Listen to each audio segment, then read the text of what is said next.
이재명 당대표의 개선안으로 더불어민주당 제5차 확대 간부회의를 시작하겠습니다.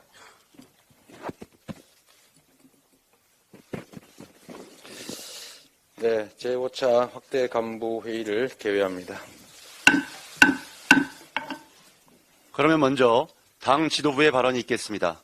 이재명 당대표의 모두 발언입니다.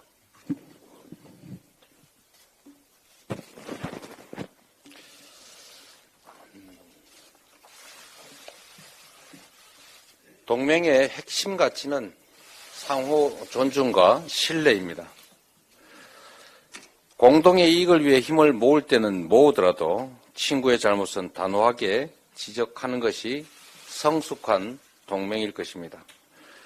미 정보기관의 대통령실 도청 의혹이 일파만파인데 정부는 의혹을 규명하기보다는 합리적인 문제 제기를 틀어막는 데만 집중하고 있습니다.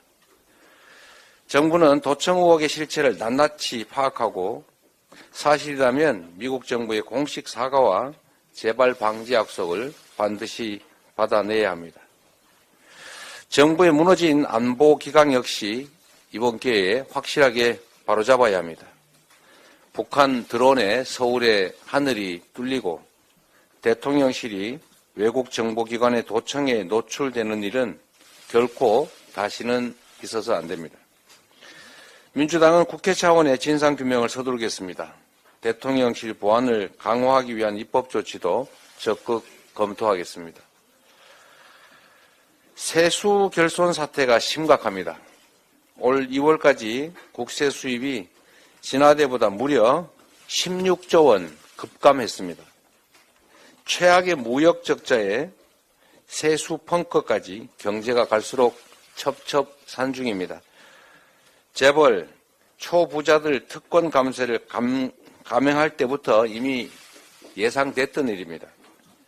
그런데 정부는 초부자 감세를 바로잡을 생각은 없이 유류세 인하 폐지부터 검토하고 있습니다. 민생경제 고통이 극심한 상황에서 유류세 인하 폐지는 국민, 서민 증세입니다. 초부자 감세하느라 구멍난 나라 살림을 왜 국민들의 지갑으로 때우려 하십니까? 초부자 특권 감세부터 바로 잡는 것이 순리이고 정도입니다. 국정의 선후 경중을 제대로 인식하기 바랍니다. 강원도의 산불 화재의 피해가 몹시 큽니다. 피해를 입은 모든 분들에게 깊은 위로 말씀을 드립니다. 진화에 최선을 다해준 소방대원과 진화대원 여러분께도 감사드립니다. 정부는 이재민 지원과 피해 복구에 최대한 속도를 내주기 바랍니다. 국민의 생명과 안전을 지키는 것이 국가의 제1 책임입니다. 산불을 포함해서 재난대응 매뉴얼 전반을 다시 한번 꼼꼼히 점검해 보기를 바랍니다.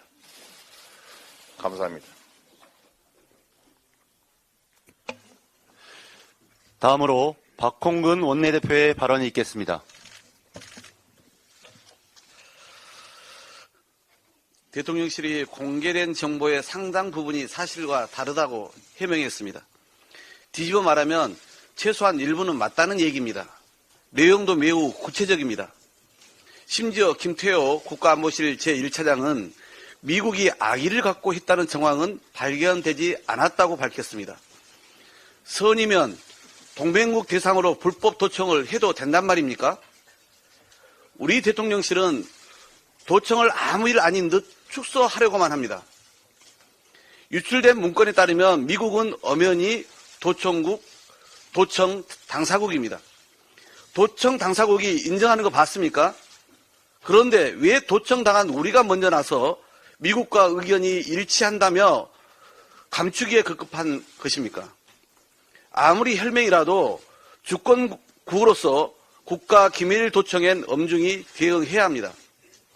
국민은 국가안보 중심부를 무방비로 털린 비상 상황이 언제고 또다시 반복될까 불안해하고 있습니다.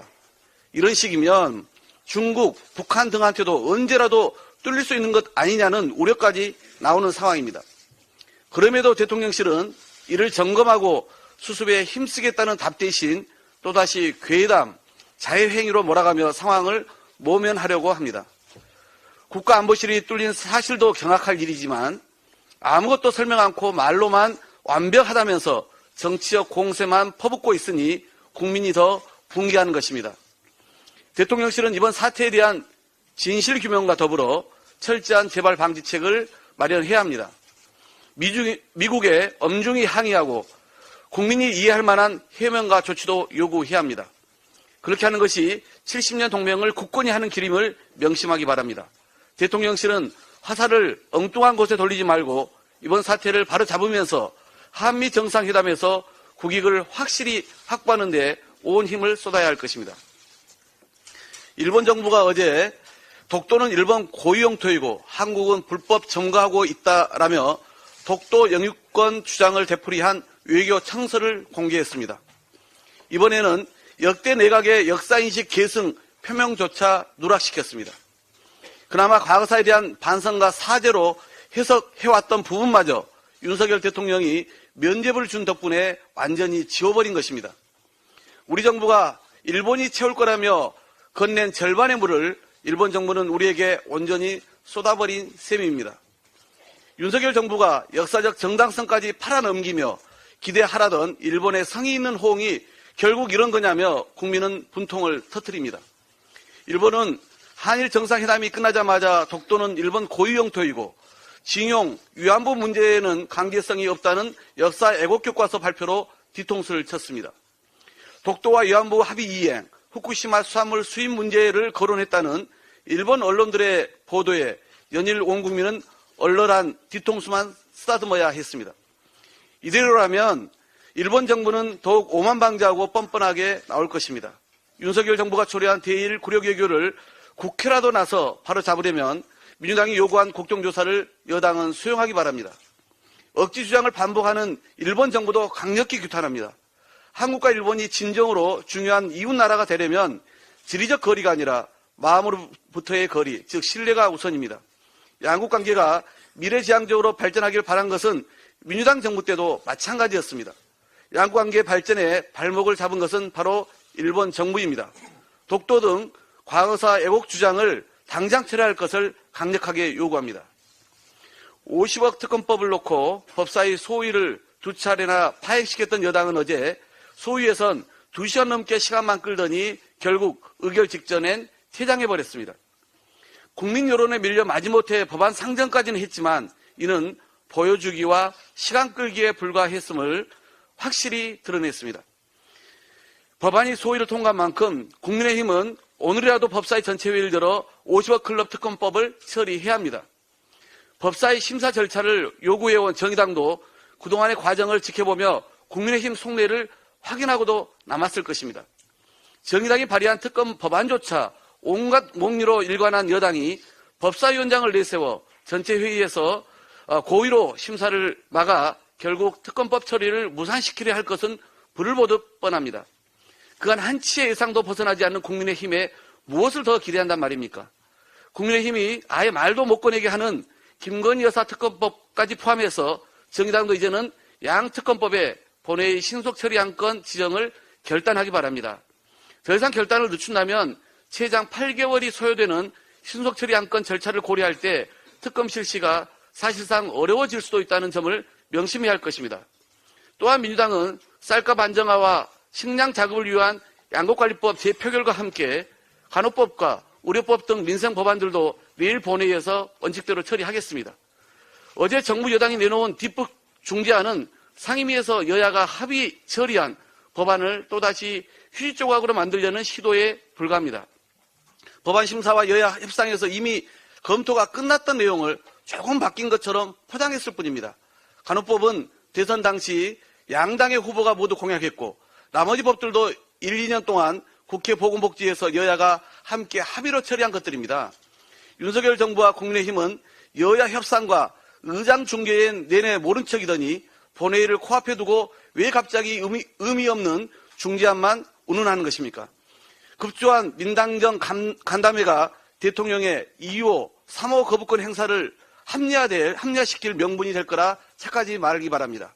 민주당은 정부 여당의 명분 쌓기에 보완 내동하지 않고 해당 민생 법안들을 본회의에서 분명히 처리해 나갈 것입니다. 이상입니다. 다음으로 정청래 최고위원의 발언이 있겠습니다. 누가 거짓말을 하고 있는가? 한강에서 뺨 맞고 종로에서 눈 흘긴다는 말은 들어봤어도 미국에게 뺨 맞고 미국의 때린 손바닥 걱정하는 윤석열 정권은 처음 봅니다. 슬픈 코미디 같습니다. 미국에게 강력하게 항의하라는 야당의 악담을 퍼붓는 윤석열 정권은 어느 나라 정부입니까?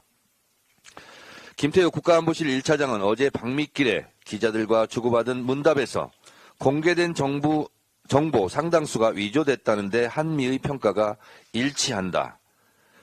미국 측에 어떤 입장을 전달할 계획이냐는 기자 질문에 전달할 게 없다. 왜냐하면 누군가가 위조를 한 거니까 라고 답했다는 겁니다. 뻔뻔하고 후한무치합니다.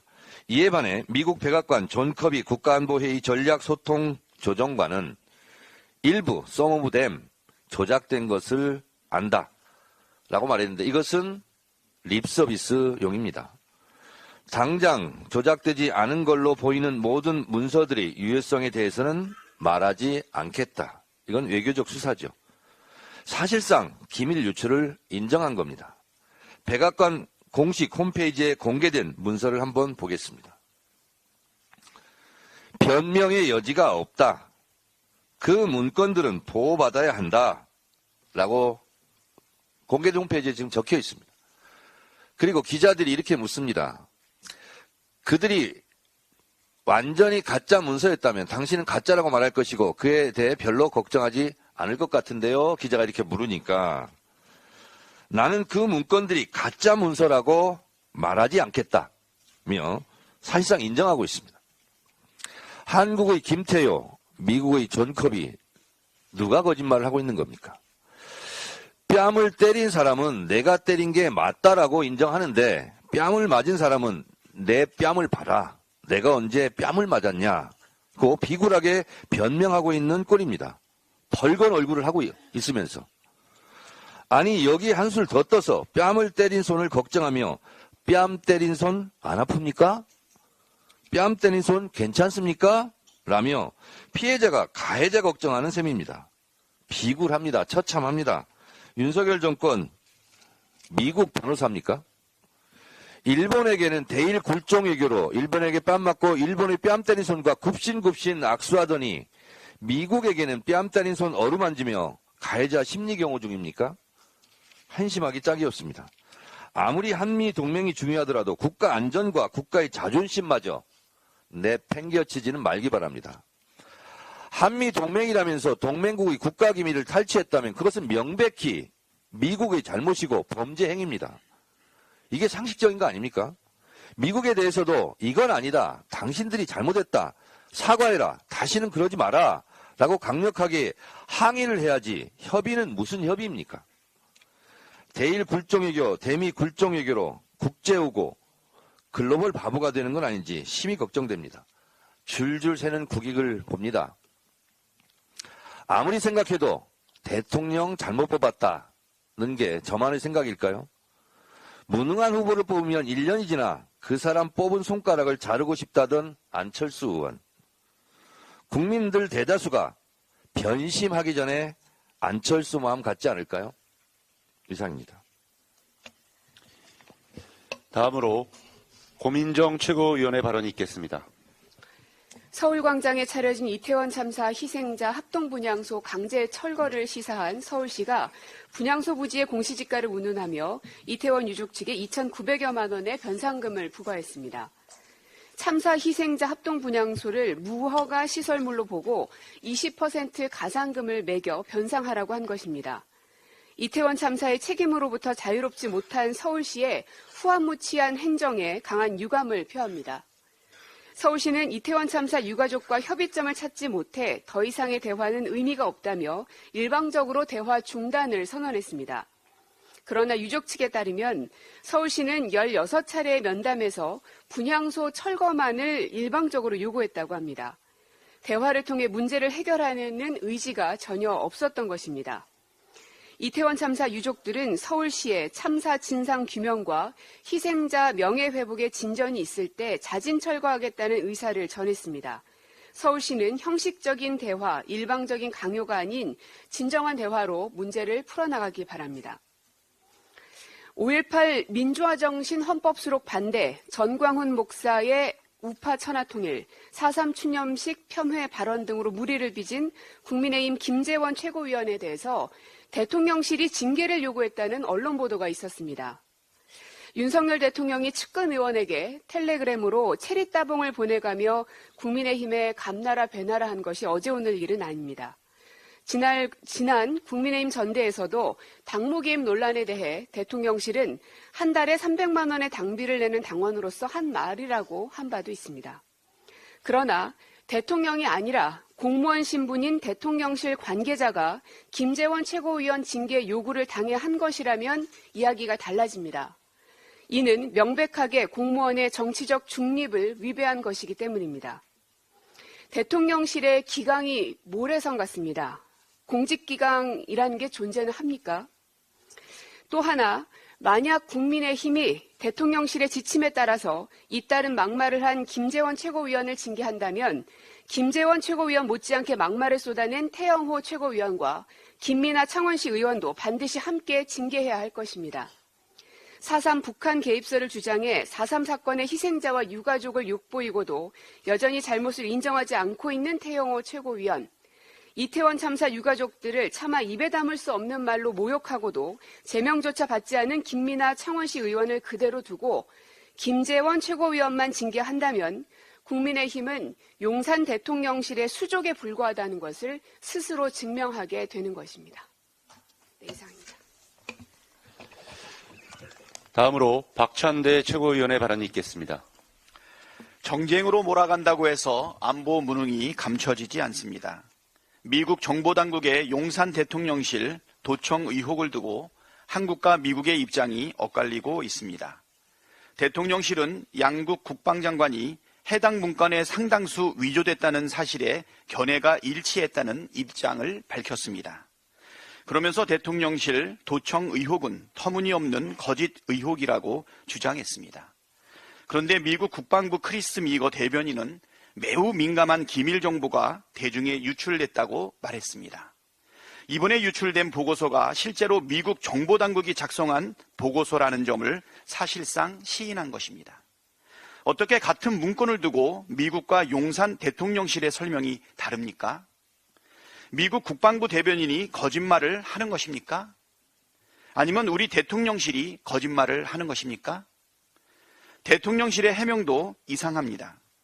해당 문건의 상당수가 위조됐다면 위조되지 않은 문건도 있다는 뜻인데 그렇다면 도청이 실제로 있었다는 걸 인정한다는 얘기 아닙니까? 이번에 유출된 문건 가운데는 한국에서 포탄을 대량 운송한다는 상세한 내용이 일정표도 포함되어 있었습니다. 이것도 위조된 것입니까? 대통령실은 자해행위, 국익침해 행위라며 야당을 비판하지만 정작 안보마저 정쟁으로 몰아가는 것은 대통령실입니다. 도청 의혹을 처음 제기한 것은 야당이 아니라 미국 언론입니다. 왜 일본 언론, 미국 언론에는 아무 말 못하면서 애꿎은 야당 탓만 합니까? 야당 탓만 한다고 해서 안보 문제가 사라지지 않습니다. 제대로 된 정부라면 야당 탓할 게 아니라 주권을 침해한 당사국에 철저한 진상 파악과 사과, 재발 방지책 약속을 요구하는 것이 마땅합니다. 대통령실은 야당 탓 그만하고 해야 할 일을 제대로 하십시오. 눈 뜨고 코 베이면서 잘못된 걸 깨닫지 못한다면 정상이 아닙니다. 일본 정부가 외교 청서에서 다케시마는 역사적 국제법상으로 명백한 일본 고유의 영토라며 한국이 아무런 근거 없이 불법 점거를 계속하고 있다고 주장했습니다. 선의에 기댄 일방적인 퍼주기 외교의 결과가 얼마나 허망한 것인지 적나라하게 드러나고 있습니다. 간이고 쓸개고 다 내줬는데 우리나라가 얻은 국익은 과연 무엇입니까? 우리나라 외교가 어쩌다 이렇게 한심한 신세가 됐는지 모르겠습니다. 후쿠시마 원전 오염수 방류 문제도 그렇고 수산물 수입 문제도 그렇고 괴담으로 치부하며 물타기 할 때가 아닙니다. 눈 뜨고 코 베이면서도 잘못된 걸 깨닫지 못한다면 정상이 아닙니다. 윤석열 정부가 지금처럼 굴종 외교를 계속한다면 그 피해는 걷잡을 수 없이 커질 것입니다. 윤석열 대통령과 정부는 지금이라도 외교 라인을 전면 쇄신하고 국익 중심의 실용 외교의 길로 나서기를 바랍니다. 서울시가 이태원 참사 합동분향소 설치와 관련해 유족 등에게 변상금 약 2,900만 원을 부과했습니다. 정말 잔인하고 비정한 행정입니다. 시민의 생명과 안전을 책임지는 서울특별시장으로서 무한한 책임을 느끼며 깊은 사과의 말씀을 드린다던 오세훈 시장은 어디 갔습니까? 오세훈 시장과 서울시는 비인간적인 변상금 부과를 즉시 철회하길 바랍니다. 다음으로 장경태 최고위원의 발언이 있겠습니다. 도둑이 제발 저려야 하는데 도둑질 당한 사람이 제발 저리는 이 상황을 국민들께서 대체 어떻게 이해하셔야 되겠습니까?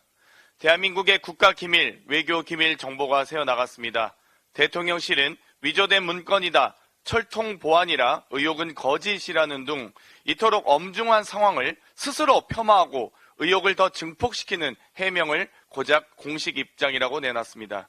오히려 미국 정부는 사실관계에 대해 더욱 신중하고 조심스럽게 접근하고 있습니다. 존 커비 NSC 전략소통조정관, 베단트 파텔 미국 국무부 수석 부대변인도 전면적으로 부인하고 있지 못하는데 왜 우리는 괜찮다고 하는 겁니까? 왜 묻고 따질 생각조차 하지 못하는 겁니까? 부끄러운 줄 알아야지. 최소한 자주국가, 독립국가로서의 체면은 유지해야 될 것 아니겠습니까? 고 노무현 대통령께서 전시작전 통제권 회수와 관련된 연설의 일부입니다. 오늘날 부끄러운 대통령실을 향한 일침으로 봐도 무방할 것입니다. 확실한 조사를 통해 사실관계를 명확하게 확인도 못해놓고 아니라고 잡아떼기만 하면 해결이 됩니까? 국민의힘에 요구합니다. 대통령실 졸속 이전, 리모델링 공사 등 보안이 뚫릴 우려가 있던 상황들에 대해 국회에서 하루빨리 대한민국 안보 체계와 시스템을 점검할 것을 요구합니다. 정부에도 요구합니다. 도청이 사실로 밝혀진다면 엄중하게 항의하고 그에 대한 충분한 사과를 받아내야 할 것입니다. 주권 국가로서 당당한 외교, 단호한 대처를 거듭 요구합니다. 정치인이 미국처럼 종교인의 통제를 받아야 하며 전광훈 목사의 통제를 받아야 한다. 총선에서 200석 서포트하는 게 한국 교회의 목표다. 목사라는 이름으로 사이비 교주라도 되고 싶으신가 봅니다. 전광훈은 국민의힘 당원입니까? 전광훈의 정체는 무엇입니까? 도대체 왜 국민의힘은 전광훈 하나 얻지 못하고 허둥지둥합니까? 국민의힘이 아무 말도 못하고 있으니 제가 대신 전광훈 씨에게 말씀드리겠습니다. 국민의힘도 정치권도 대한민국 정부 그 어디에도 전광훈의 통제권은 없습니다. 정치인은 오로지 국민에 의한 통제를 받는 것입니다. 전광훈 씨가 목사시라면 목회 활동에만 전념하시길 권하겠습니다. 이상입니다. 다음으로 송갑석 최고위원의 발언이 있겠습니다. 네, 혈맹에 의한 도청 문건의 유출 사건을 보면서 미국 정보기관의 청와대 도청 문제가 최초로 불거졌던 1976년 코리아 게이트가 곧바로 떠오릅니다. 최초의 사건이어서만이 아니라 한국 정부의 대응 방식이 그때와 너무나 닮아있기 때문입니다. 당시 한국의 외무장관이 미국 대사를 초치해서 공개 해명 요구와 함께 강력한 유감을 표시한 것으로 알려졌지만 나중에 기밀 해제 문서에 따르면 사실은 전혀 달랐습니다. 한국의 외무장관은 주한 미국 대사에게 해명을 요구한 것이 아니라 도청 사실을 공식 부인해달라고 간청했다고 합니다. 우리 정부의 항의에 어떻게 대응해야 할지 고심한 채 외무부로 불려갔지만 이와 같은 요구에 오히려 당황했다는 당시 스나이더 대사의 생생한 심정까지 문서에 담겨 있었습니다. 58년 전 박정희 정권의 한일협정을 답습하더니 47년 전 박정희 정권의 대응을 데칼코마니처럼 따라하고 있습니다. 그러나 도둑질도 손발이 맞아야 한다고 했습니다. 한국의 국방장관과 위조라는 견해를 일치를 봤다는 미 국방부는 정작 아무 말이 없습니다. 오히려 미 국방장관과 합참의장에게 보고되는 문서의 양식이 맞다고 인정하고 있습니다. 백악관도 일부 문서가 원본에 비교해 변조되었다고 사실상 인정하고 있습니다. 미국, 러시아, 프랑스, 이스라엘 등 도청을 한 나라건 도청을 당한 나라건 어느 나라도 위조라는 말을 쓰지 않는데 오직 대한민국 정부만 위조라고 우기고 있습니다. 워싱턴으로 향하면서 위조다라고 천연덕스럽게 말했던 김태호 1차장은 워싱턴에 도착해서는 미국이 악의를 가지고 우리를 도감청했다는 정황은 발견되지 않았다라고 입장을 바꿀 수밖에 없었습니다. 도청 자체가 범죄인데 악의를 가지고 도청했다는 정황이 없다는 건 도대체 무슨 말입니까? 김태호 차장은 워싱턴으로 가는 길에 미국의 우리 입장을 어떻게 전달할 것이냐는 질문에 할 게 없죠. 누군가 위조한 거니까 라고 답했습니다. 이 정부의 지금 입장이 궁금합니다. 할 게 없죠. 악의 없는 범죄니까 라는 답은 제발 안 했으면 좋겠습니다. 한국 포탄 33만 발 운송 계획, 북한 ICBM에 대한 평가 등 새로운 유출 내용이 속속 밝혀지고 있습니다. 무슨 내용이 추가로 얼마나 밝혀질지, 이 파장이 어디까지 뻗어나갈지 아무도 알 수가 없습니다. 대중국 문제, 대일본 문제, 반도체, 자동차 등 어떤 내용이 어떤 식으로 누구로부터 유출될 수 있는지 깜깜이 상태입니다. 대통령실은 미 정부 도청 의혹 관련 공식 입장에서 더불어민주당을 향해 한미동맹을 흔드는 자해 행위라고 말했습니다.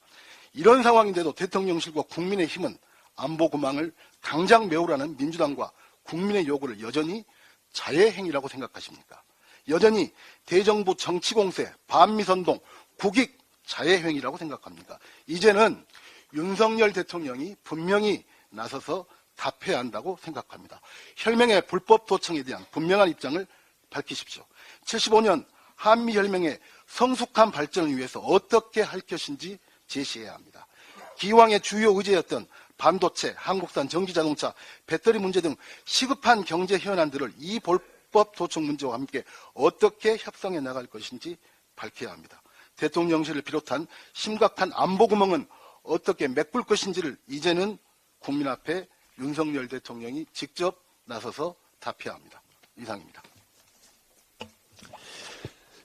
다음으로 서은숙 최고위원의 발언이 있겠습니다. 대한민국 헌법 20조 2항 국교는 인정되지 아니하며 종교와 정치는 분리된다. 도대체 이 나라는 어디로 가고 있습니까? 국민의힘 김재원 수석 최고위원과 함께 5.18 운동을 모독하고 극우 집회 등에서 각종 막말로 사회적 문제를 일으켰던 정강훈 목사가 기자회견을 열었습니다. 과거 자신이 황교안 국민의힘 대표에게 공천위원장을 임명할 때 3일 전에 자신과 상의했으면 좋겠다라고 말했다고 소개했고 또 이렇게 말했습니다. 정치인은 종교인의 통제를 받아야 한다. 이것은 자신이 국민의힘 정치인을 통제하고 지배하는 신권 정치의 최고 지도자가 되어야 된다고 말한 것과 다름이 없습니다. 김기현 당대표는 이런 정광훈 목사가 국민의힘과 관계가 없다는 식의 설득력 없는 변명만 하고 있습니다. 정말 정광훈 목사가 국민의힘과 관계가 없습니까? 김재원 국민의힘 수석 최고위원이 정광훈 목사가 주최한 예배에 참석해서 제가 최고위원회에 가서 목사님이 원하시는 걸 하겠다고 말했습니다. 정광훈 목사 세력이 국민의힘 전당대회에 개입해서 1등 최고위원으로 당선된 김재원 최고위원을 밀었던 거 아닙니까? 그런데 국민의힘과 관계없습니까?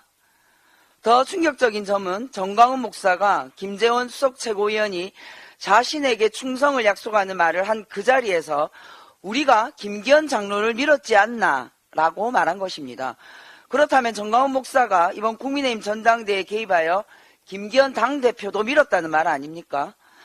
과거 김기현 대표는 정광훈 목사가 주도하는 집회에서 이사야 같은 선지자가 저는 정광훈 목사님이라고 생각합니다 라고 말했습니다. 정광훈 목사와 김기현 당대표는 도대체 어떤 관계입니까? 이제 김기현 대표가 솔직하게 답해야 합니다. 정광훈 목사가 이번 국민의힘 전당대회에 개입해서 김기현 당대표를 밀었습니까? 만약 그랬다면 김기현 대표는 그 사실을 몰랐습니까? 우리 국민들은 대통령실과 윤핵관이 앞장서서 김기현 의원을 국민의힘 당대표로 만드는 걸 목격했습니다. 그러나 대한민국 헌법과 민주주의를 부정하는 극우 종교인 정광훈과 결탁된 여당 당대표까지 용납할 수는 없습니다. 김기현 당대표는 국민의힘 전당대회에서 정광훈 목사의 도움을 받았는지 솔직하게 답변하시기 바랍니다. 이어서 전국 위원장들의 발언을 진행하겠습니다. 먼저 최락도 전국 노인위원장님의 발언이 있겠습니다.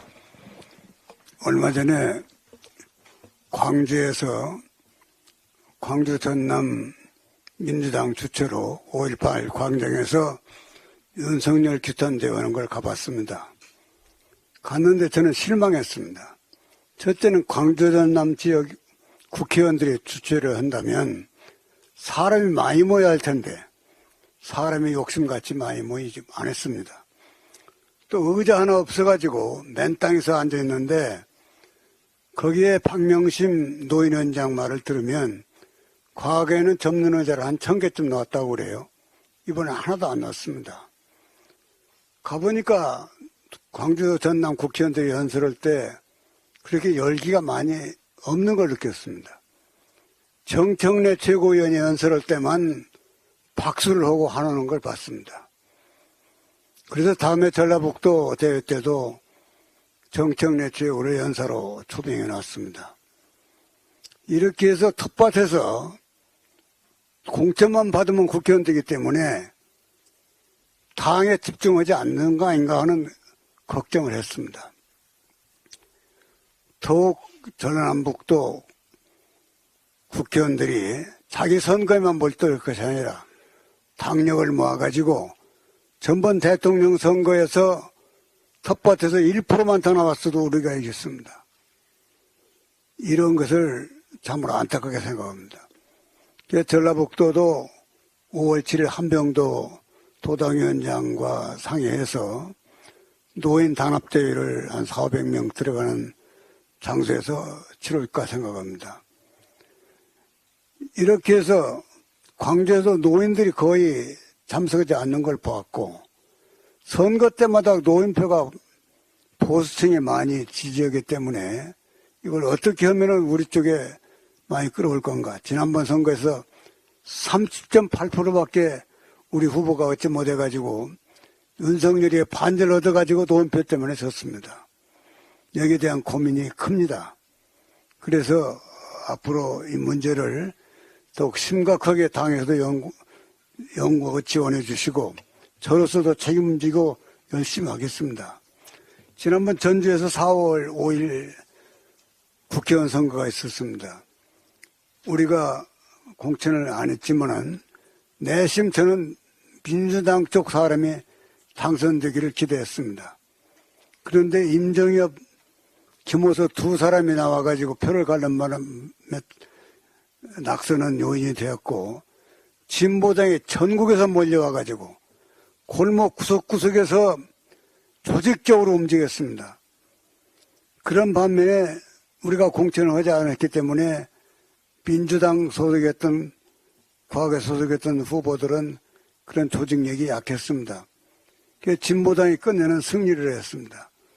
이것을 또 다음에 공천받으려고는 내년 선거에서는 민주당 쪽 사람들이 당선되는 걸 싫어했습니다. 당선되면 자기들 공천에 지장이 있을까 이런 걱정을 하는 것 같았습니다. 그래서 그 패인이 우리가 지원하지 않았기 때문에 낙선을 했는데 이와이면은 진보당보다는 우리 당에 소속했던 사람이 당선되기를 기대했는데 실망을 했습니다. 5월 7일 날 우리 선지에서는 한병도 위원장 협조를 얻어가지고 노인 단합대회를 할까 합니다. 이렇게 해서 노인들 표를 어떻게든지 좀 더 가져오면 우리가 내년 국회의원 선거에서도 많이 승리할 수 있지 않겠는가. 여론조사에서는 민주당이 제1당이 될 거라고 하니까 상당히 기대도 되고 저도 그렇게 믿고 있습니다.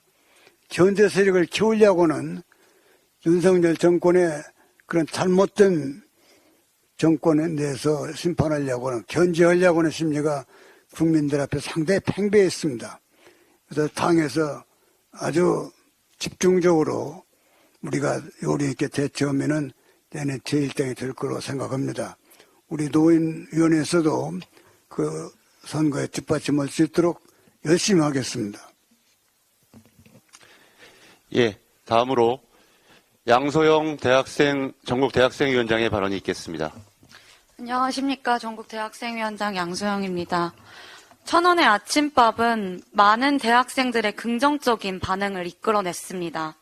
가성비 좋은 천원의 아침밥은 고물가 시대를 살아가는 대학생들에게 한 줄기 빛이 될 수 있었습니다. 그런데 천원의 아침밥에 대한 많은 대학생들이 정책적 의문을 가지고 있습니다. 대학생들은 아침이 아닌 점심시간에 학생식당을 주로 이용합니다. 하지만 윤석열 정부는 아침 결식을 개선한다는 과거 시각에만 매몰되어 현실과는 동떨어진 정책을 추진하고 있습니다. 학생식당을 운영하는 학교 측 역시 인건비와 수요를 고려해 학생들이 천원 행복을 점심시간에 누릴 수 있기를 원합니다. 학생과 학교 모두가 천원의 아침밥이 아닌 천원의 점심밥을 바라고 있는 것입니다. 구시대적인 관점에서 벗어나 오늘날 대학가의 모습을 제대로 파악해야 합니다. 그렇게 해야 실질적으로 대학생들을 위한 정책을 마련할 수 있습니다. 윤석열 정부는 좋아 빠르게 가를 외칠 뿐 정작 대학생들이 실제 어떠한 생활을 하고 있는지 알지 못합니다. 희망대학에 하나여 천원의 아침밥 지원 대상을 늘리겠다는 단순한 발상은 천원의 아침밥이 그저 포퓰리즘에 지나지 않는다는 것을 보여줄 뿐입니다. 순간적인 관심만을 불어일으키는 정책이 아니라 현실을 제대로 반영한 지속 가능한 정책을 마련해야 합니다. 그래서 저는 이 자리에서 지도부 여러분들께 한 가지 제안을 드리고 싶습니다. 대학생을 포함한 청년들이 삶을 파악하고 그들을 위한 지원책을 마련하기 위해 전국 대학생위원회가 함께하는 지역별 대학 순회 간담회를 요청합니다. 지역별 대학 순회 간담회는 대학생들의 생생한 의견을 듣고 그들의 수요에 맞는 정책을 발굴하기 위한 첫 발걸음이 될 것입니다. 보여주기식 정치 행위가 아닌 실질적인 변화를 지향하는 더불어민주당을 만들어가는 길에 대학생, 청년들과 함께해 주시길 부탁드리겠습니다. 감사합니다. 다음으로 박홍배 전국 노동위원장의 발언이 있겠습니다. 네, 전국 노동위원장 박홍배입니다. 지지율 늪에 빠진 윤석열 대통령이 또다시 노조 강경 대응 카드를 꺼내 들었습니다. 윤석열 대통령은 지난 10일 열린 수석 비서관 회의에서 노동개혁의 가장 중요한 분야가 노사법치 확립인 만큼 회계자료 제출 거부에 대해서는 법적 조치를 철저히 강구하라고 지시했습니다. 이에 발맞춰 고용노동부는 양대 노총을 비롯하여 자료 제출을 거부한 52개 노동조합에 대해 과태료 부과를 시작했습니다. 대통령 지지율은 더 이상 노동자와 노동조합을 때려잡아도 올라가지 않을 것입니다. 노동조합은 헌법에 명시된 자주적인 결사체입니다. 조합원이 납부한 조합비로 운영하는 회계는 현행법상 조합원에 대해서만 공개할 의무가 있을 뿐 정부에 자료를 제출할 의무가 없습니다. 또 정부는 조합원이 아닌 사람들을 위한 공시제도 마련을 주장하고 있지만 그 논리대로라면 회원 가입이 열려있는 모든 단체가 회계를 공시해야 합니다. 불가능합니다. 대통령과 여당이 주 69시간 노동으로 잃은 국민들의 신뢰를 다시 얻고 싶다면 노조를 탄압할 게 아니라 우리 당이 추진하고자 하는 주 4.5일제 실시를 진지하게 고민해 보기 바랍니다. 노동을 개혁하고 싶다면 정부의 노동 없는 노동정책, 노동은 보지 않고 용산만 바라보는 고용노동부부터 개혁하시기 바랍니다. 우리 당은 주 4.5일제 도입과 일하는 모든 시민의 권리 보호를 통해 노동 존중 사회를 향해 흔들림 없이 나아가겠습니다. 제5기 전국노동위원회와 제2기 노동존중 실천 국회의원단이 오는 20일 더 나은 노동의 오늘 노동존중 사회로 가는 힘찬 연대를 슬로건으로 출범합니다. 노동존중 실천단과 한국노총이 함께 연대하여 노동권익 보호와 노동사회 현안 해결을 도모해 왔습니다. 지난 1기 실천단 활동을 통해 우리 당은 전국민 고용보호법, 중대재해기업처벌법, 공공기관 노동이사법 등을 통과시키고 여러 노동 현안을 해결하며 노동존중사회 실현을 위해 노력해왔습니다.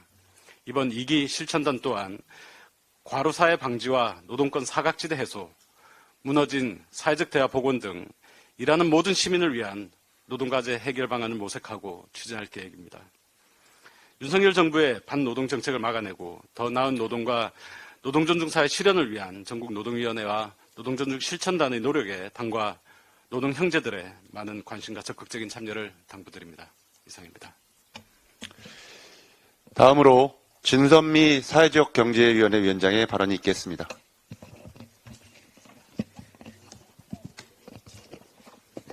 네. 지금 사회적경제위원회에서는 실제로 사회적 경제를 담당하고 있는 여러 기업이나 또 협동조합이나 또 관계 시민단체들과 계속 미팅을 하고 있습니다. 그 과정 속에서 많은 우려가 있습니다. 윤석열 정부 이후에 사회적 경제가 와해되고 있는 게 아닌가라는 우려까지 표현하는 분들도 계십니다. 그러나 실제로 지금 여러 가지로 경제적인 상황이 어려워지고 있는 이 상황 속에서 오히려 사회적 경제를 통해서 상생과 연대의 중요성이 더욱 부각되는 이 시점인데도 윤석열 정부는 오히려 사회적 경제 비서관실도 없애고 또 국정과제 안에서 아예 사회적 경제 부분을 언급조차 하고 있지 않고요. 또 작년 12월에는 기획재정부에서 사회적 경제과와 협동조합과를 통폐합해서 지속가능 경제과로 축소했습니다. 말로는 정부는 정책 의지가 그대로 유지되고 있다고 하지만 보여주는 모습은 많은 사회적 경제에 관련된 분들의 우려를 충분히 자아내고도 남을 만큼 여러 가지 의미가 있습니다. 심지어 조직과 인력 예산으로 확인되는데 예산도 많이 축소되고 있는 현황입니다. 국제적인 모습과는 완전히 반대로 돌아가고 있습니다. 유엔은 이미 2015년에 지속가능 발전 목표 실천 전략으로 사회적 경제를 택했고 OECD는 작년 6월에 또 사회연대 경제 및 사회혁신 권고안을 발표한 바 있고 이번 4월에는 유엔에서 사회연대 경제 활성화 결의안이 채택될 것으로 예상되고 있습니다. 조금 더 그러나 우리 지금 기재위에서는 오늘도 경제재정 소위가 열리고 있지만 사회적 경제 기본법에 대한 논의를 아예 배제하고 있습니다. 그만큼 윤석열 정부 또 여당의 입장은 너무나 완강한 상태입니다. 그렇기 때문에 더더욱 더불어민주당에서 또 사회적경제위원회뿐만 아니라 이 문제들에 대해서 관심을 갖고 있는 입법 발의를 한 의원단 중심으로 이 문제들을 보다 더 적극적으로 노력할 예정이고요. 지역에서도 사회적경제위원회가 계속 발족식, 하고 있고 4월 중으로 중앙에서도 사회적경제위원회를 발족할 계획이 있습니다. 모쪼록 많은 분들의 관심 부탁드립니다. 이상입니다. 마지막으로 민병덕 소상공인 위원장의 발언이 있겠습니다. 네, 소상공인위원회 위원장 민병덕입니다. 자영업자가 563만 명, 개인 사업자가 802만 명, 소상공인 종사자 수가 721만 명이라고 합니다. 사업체당 부채가 1억 7,500만 원으로 빚 없이 장사하는 사람이 없다는 말이 틀리지 않았습니다.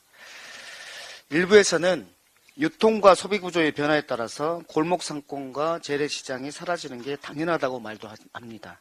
그런데 이마트, 홈플러스, 이케아, 코스트코 같은 대기업들이 골목시장 상권까지 지나치게 진출한 상황에서는 그 어떤 것이든 죽지 않고 버틸 수 있겠습니까? 높은 기술력과 대규모 자본력이 결합한 거대한 쓰나미를 어떻게 소상공인 자영업자가 오롯이 감당할 수 있겠습니까? 그래서 대기업의 골목시장 진출을 무한정 허용해서는 안 됩니다. 대기업의 골목 상권 진입 규제가 필요합니다. 그래도 국민의 63.7%가 대형마트의 의무 휴업이 필요하다는 응답을 해주셨습니다. 상생은 같은 시장을 두고 싸우는 것이 아니라 더불어 함께 더 큰 시장을 만드는 것임을 국민은 알고 계신 것입니다. 골목상권은 지역을 지킵니다. 옷가게, 신발가게, 생선가게, 식당, 담배가게, 그릇가게, 미용실, 네일아트, 애견수업, 편의점까지 일상의 모든 것들이 골목에 있어야 마을이 살고 지역이 사는 것임을 다시 상기시키고자 합니다. 상가건물 임대차 보호법입니다. 임차인의 차임 연체액이 3기의 차임액에 이르는 사실이 있는 때에는 임차인은 보호받지 못합니다. 계약 갱신 요구권도 권리금 회수기에도 보장받지 못합니다. 이 조항에 대해서 대다수가 차임 연체 3기를 1월, 2월, 3월 연속해서 3회를 연체하는 경우로 알고 계시는 것 같습니다. 그리고 현재 연체되어 있어야 그런 보호를 받지 못하는 걸로 알고 있습니다. 아닙니다. 어려운 시기에 임대료를 제때 못 낸 게 한두 번 있었고 또 최근에 한 번 밀린 게 있어서 3번의 연체한 사실이 있다면 여기에 해당되게 됩니다. 그래서 코로나 때문에 어려운 시기를 손실보상금 받으면서 겨우 버텨내다가 고물가, 고금리, 고환율 어려운 시기를 견디고 있는 소상공인들에게 과거에 임대료가 밀렸다는 사실, 그 사실 때문에 계약갱신 요구권과 같은 임차인 보호 규정을 적용받지 못하고 쫓겨난다면 얼마나 억울하겠습니까? 우리 소상공인위원회는 3기의 차임액 연체 사실에 대해서 그 연체가 주홍글씨처럼 남아있는 이 상황을 바꾸고자 합니다. 맘상모 카페 그리고 많은 상인분들과 다양한 사례들을 수집해서 입법안을 마련 중에 있습니다.